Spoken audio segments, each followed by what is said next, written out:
जय हिंद दोस्तों, best approaching study के यूट्यूब चैनल पर आप सभी का स्वागत है। एक शब्द की श्रृंखला में आज का वीडियो आय व्यय अर्थात धन पर आधारित है। तो पहले पढ़ लेते हैं। शब्द आपके सामने तो नहीं लिखे हैं, वाक्य लिखे हैं। व्यक्ति जिसे धन की इच्छा हो, दूसरा व्यक्ति जिसने ऋण चुका दिया हो, व्यक्ति जिसने ऋण दिया हो, कंजूसी से धन खर्च करने वाला, व्यक्ति जिसने कर्ज चुका दिया हो, कम धन खर्च करने वाला, ज़्यादा धन खर्च करने वाला। देखिए, एक क्रम में आपके सामने ये वाक्य लिखे हुए हैं। अगर आप इसी क्रम में इनको पढ़ते हैं तो शायद जल्दी याद होगा। देखिए, व्यक्ति जिसने धन की इच्छा हो, व्यक्ति जिसे धन की इच्छा हो अर्थात धन कमाने की इच्छा या धन की इच्छा, वो व्यक्ति कहलाएगा आपका धनार्थी। धन प्लस अर्थी शब्द बनता है आपका धनार्थी। दीर्घ स्वर संधि का उदाहरण भी है। और व्यक्ति जिसे धन की इच्छा हो उसके लिए एक शब्द प्रयोग होगा, कौन सा? धनार्थी। अगर किसी व्यक्ति के पास उचित मात्रा में धन है तो वो कहलाएगा धनी। अगर किसी व्यक्ति के पास धन नहीं है तो वो कहलाएगा आपका निर्धन। अगला वाक्य है आपका, अब अगर धन नहीं होगा तो दो ही तरीके हैं, या तो आप धन को कमाएं या तो आप क्या करें, कर्ज लें अर्थात ऋण लें। तो अगला शब्द है आपका व्यक्ति जिसने ऋण लिया हो। ये व्यक्ति कमा नहीं पाया, क्या लिया? कर्ज लिया। तो व्यक्ति जिसने ऋण लिया हो उसके लिए जो एक शब्द प्रयोग किया जाता है वो किया जाता है आपका अधमर्ण। अधमर्ण, अधम प्लस ऋण, गुण स्वर संधि का भी ये उदाहरण है। अधम प्लस ऋण शब्द बनता है आपका अधमर्ण। किसके लिए प्रयोग होता है? व्यक्ति जिसने ऋण लिया हो। अब अगर कोई ऋण लेगा तो दूसरा कोई ऋण देने वाला भी होगा। तो अगला आपका वाक्य है व्यक्ति जिसने ऋण दिया हो। अधम का विलोम होता है उत्तम। अब देखिए, एक शब्द के साथ में आप विलोम भी सीखेंगे। इसका ये क्या है? ये है विलोम। तो अधमर्ण का विलोम क्या होगा? उत्तमर्ण। अधम का विलोम क्या होगा? उत्तम। और व्यक्ति जिसने ऋण लिया हो उसके लिए शब्द है एक शब्द अधमर्ण। व्यक्ति जिसने ऋण दिया हो उसके लिए एक शब्द है उत्तमर्ण। और दोनों ही एक दूसरे के क्या हैं? विलोम। अब देखिए, एक ने धन या ऋण लिया, दूसरे ने ऋण दिया। अब अगर कोई व्यक्ति ऋण लेगा तो साधारण बात है कि थोड़ा सोच समझ करके खर्च करेगा। तो अगला वाक्य है आपका कंजूसी से धन खर्च करने वाला। नॉर्मल कंजूसी नहीं, कंजूसी से धन खर्च करने वाला। इसके लिए जो शब्द आता है आपका, वो शब्द होता है आपका कृपण। कृपण का अर्थ होता है व्यक्ति जो कंजूसी से धन खर्च करे। इसी का एक समश्रुत भिन्नार्थक होता है कृपाण। ये कृपाण का अर्थ होता है तलवार। तो समश्रुत भिन्नार्थक इसका है कृपाण, लेकिन कृपण का अर्थ होता है कंजूसी से धन खर्च करने वाला। इसी का एक विलोम शब्द होता है, यानी कृपण का विलोम होता है दानी। ये दानी क्या है? तो ये है आपका विलोम। और समश्रुत भिन्नार्थक जो शब्द है वो क्या है? कृपाण। तो आप एक शब्द पढ़ रहे हैं, उस एक शब्द के साथ में अगर आपको कोई पर्यायवाची मिल जाए या उसी का समश्रुत भिन्नार्थक मिल जाए या उसी का विलोम मिल जाए तो वो शब्द भी आपको साथ ही में पढ़ लेना है। अब देखिए, अगर वो कंजूसी से धन खर्च करेगा तो हो सकता है कि वो भविष्य में कभी उस ऋण को वापस कर दे। तो अगला आपका वाक्य है व्यक्ति जिसने कर्ज अर्थात ऋण चुका दिया हो। तो अगर कंजूसी से वे करेगा तो आशा है कि ऋण को चुका दे। तो अगर चुका दिया तो वो व्यक्ति कहलाएगा आपका उऋण। व्यक्ति जिसने ऋण चुका दिया हो उसके लिए एक शब्द क्या आएगा? उऋण। अब देखिए, अगर कर्ज नहीं चुका पाया और कंजूसी से नहीं खर्च किया तो कम से कम थोड़ा सोच समझ करके खर्च करेगा। तो अगला वाक्य है आपका कम धन खर्च करने वाला या धन कम खर्च करने वाला। इसके लिए एक शब्द आता है आपका जो होता है अपल या अल्पव्ययी। अल्पव्ययी। और अल्पव्ययी का ही एक समानार्थी है जो कहा जाता है आपका मितव्ययी। अल्प कहें चाहे मित कहें, दोनों का अर्थ होता है कम। तो अल्पव्ययी भी सही है, मितव्ययी भी आपका सही है। अगर दोनों हों तो मितव्ययी ज़्यादा सही है। अब अल्प का विलोम क्या होगा? अल्प का अर्थ है कम और कम का विलोम ज़्यादा, और ज़्यादा का समानार्थी है अप। अगला वाक्य आपका वही है ज़्यादा धन खर्च करने वाला। ज़्यादा का अर्थ है फिजूल खर्ची जिसको कहते हैं। तो ज़्यादा का अर्थ क्या है? फिजूल। फिजूल का धन खर्च करने वाला, उसके लिए जो शब्द आता है वो आता है आपका अपव्ययी। शब्द क्या होता है आपका? अपव्ययी। अल्पव्ययी का विलोम क्या है? अपव्ययी। तो अल्पव्ययी का विलोम भी होगा अपव्ययी, और अल्पव्ययी होगा क्या? ज़्यादा धन खर्च करने वाला। तो शब्द आपके सामने लिखे हैं। उत्तमर्ण जिसने धन दिया हो ऋण के रूप में, अधमर्ण जिसने धन लिया हो ऋण के रूप में, उऋण जिसने ऋण चुका दिया हो, उऋण जिसने ऋण चुका दिया हो, अल्पव्ययी या अल्पव्ययी जो धन कम खर्च करे, अपव्ययी जो धन ज़्यादा खर्च करे, धन की इच्छा धनार्थी, जिसके पास धन हो वो धनी, जिसके पास धन ना हो वो निर्धन। एक शब्द आता है अकिंचन। शब्द क्या होता है?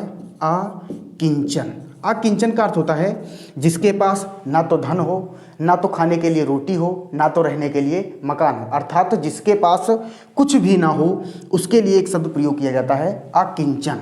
जिसके पास कुछ ना हो, जिसके पास कुछ भी ना हो या कुछ ना हो, उसके लिए एक शब्द क्या होगा?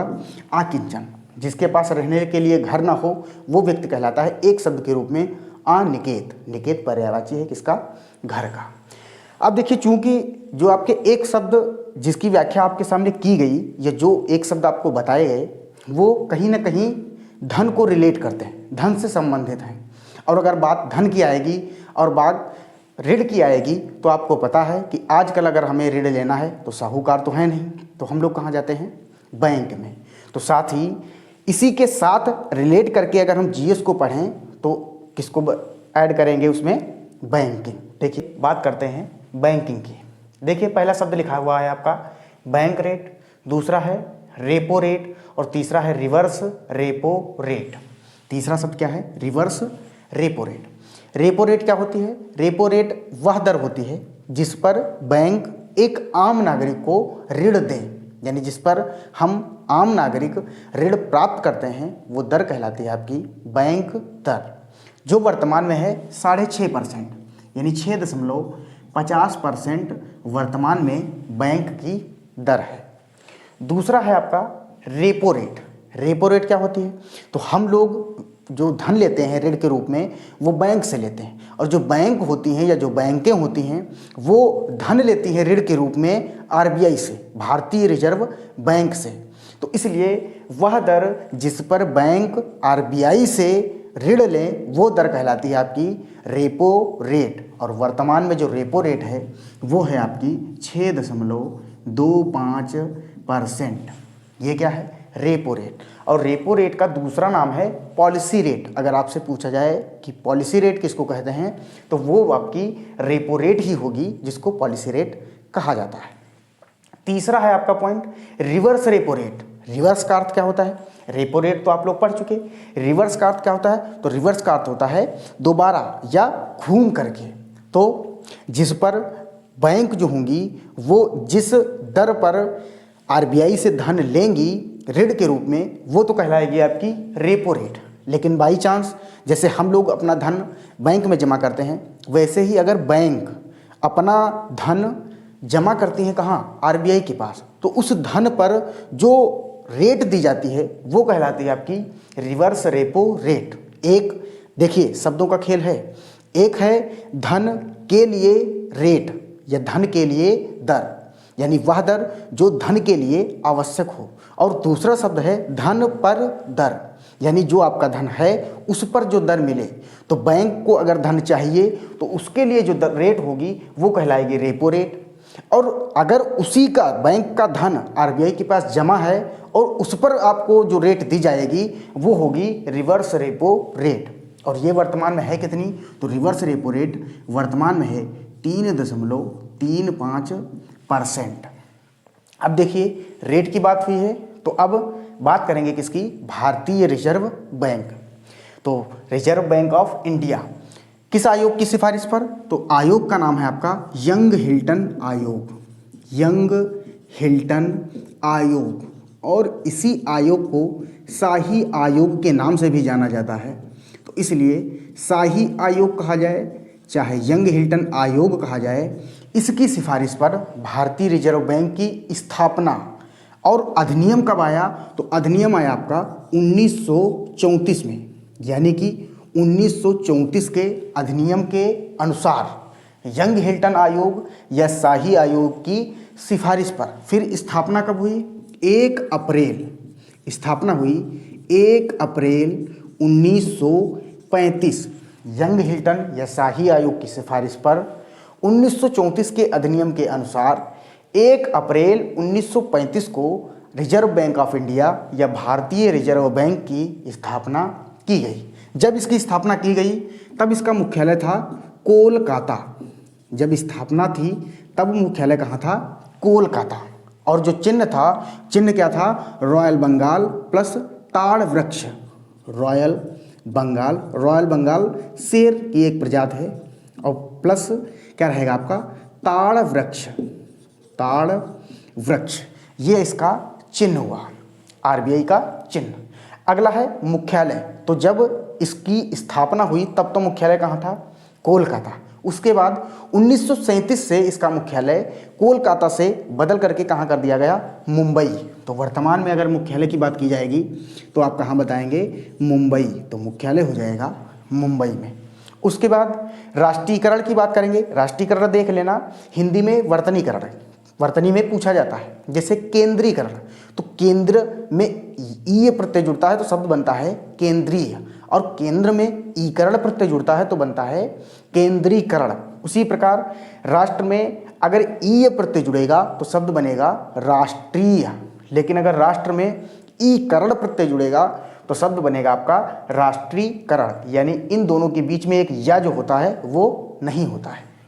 खैर, बात करेंगे राष्ट्रीयकरण की, तो इसका राष्ट्रीयकरण होता है 1949 में। और 1949 में जो इसका राष्ट्रीयकरण होता है तो ये पहली बैंक बनती है जो कि क्या होती है? राष्ट्रीयकृत। यानी प्रथम राष्ट्रीयकृत बैंक की बात की जाए तो वो भी आपकी कौन सी होगी? भारतीय रिजर्व बैंक। अगला बात की जाए किसकी? अध्यक्ष की। तो जब इसकी स्थापना हुई तब इसके पहले अध्यक्ष जो बने वो थे सर ऑसबॉर्न स्मिथ। पहले अध्यक्ष की बात की जाए तो होंगे सर ऑसबॉर्न स्मिथ, इसके प्रथम अध्यक्ष थे। प्रथम अध्यक्ष के बाद फिर बात करेंगे, अध्यक्ष तो प्रथम ही होंगे, लेकिन कैसे? भारतीय, यानी भारत के प्रथम, यानी आरबीआई के प्रथम भारतीय अध्यक्ष की बात की जाए तो वो होंगे CD Deshmukh. Sir CD Deshmukh RBI के प्रथम भारतीय अध्यक्ष। फिर अगर वर्तमान में आरबीआई के अध्यक्ष की बात करें तो वो हो जाएंगे आपके शक्तिकांत दास। शक्तिकांत दास वर्तमान में भारतीय रिजर्व बैंक के क्या हैं? अध्यक्ष। और अगर क्रम पूछा जाए तो आपको ये भी याद रखना है, ज़्यादातर आपसे क्रम भी पूछ लिया जाता है, तो 25वें क्रम के अध्यक्ष हैं कौन? शक्तिकांत दास। तो आपने इस वीडियो में जाना कि एक शब्द जो आपके एक जैसे होते हैं, जैसे आय और व्यय पर आधारित जो आपके एक शब्द थे उनको हमने आपको बताया। दूसरा, एक सिस्टमेटिक ढंग से बताया कि कोई व्यक्ति होगा वो धन को कमाएगा, उसके बाद अगर नहीं कमा पाएगा तो ऋण लेगा, अगर ऋण लेगा तो कोई ऋण देने वाला होगा, अगर ऋण कोई देने वाला है उसके बाद वो धन को अच्छी तरीके से कंजूसी से खर्च करेगा, फिर हो सकता है वो ऋण को चुका दे, अगर नहीं चुका पाएगा तो कम रूप में खर्च करेगा, अगर कम रूप में नहीं खर्च करता है तो ज़्यादा रूप में खर्च करेगा। तो इसलिए ये एक शब्द, उसके बाद जो एक शब्द हैं उसी में हो सकता है कि एक शब्द हो लेकिन वो विलोम भी हों, तो इसलिए शब्द के साथ में उसके विलोम भी हमने जाना। अगर वो विलोम नहीं है, उसी का कोई समश्रुति भिन्नार्थक है तो वो भी हम साथ ही में पढ़ लेंगे कि वो क्या है, उसका समश्रुति भिन्नार्थक। और तीसरा है आपका कि अगर उसका कोई विलोम मिल जाए या समानार्थी मिल जाए या पर्यायवाची मिल जाए तो उन शब्दों को भी हम साथ ही में याद रख सकते हैं। तो आशा करते हैं कि वीडियो आपको अच्छी लगी होगी। धन्यवाद।